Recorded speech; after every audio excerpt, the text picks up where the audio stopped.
Echo, that is basically reflection of sound.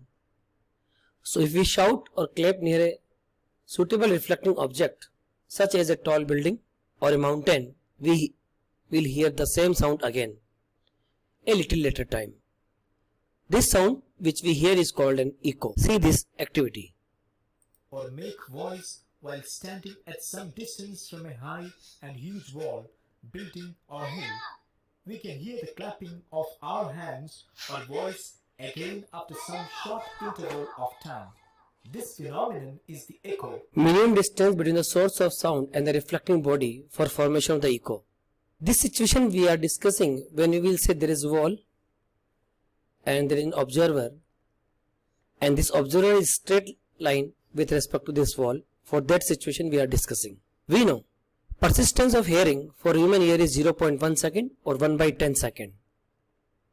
It is the persistence of hearing.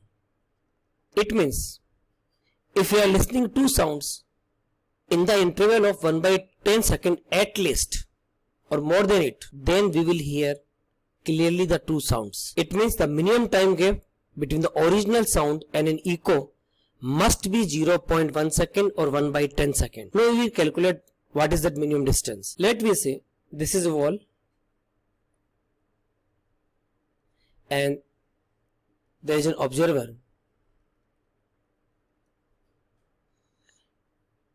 This person shouts, sound strike here and again reflect back, and again sound reaches to the observer. This phenomenon is known as echo. We know speed is given by distance upon time.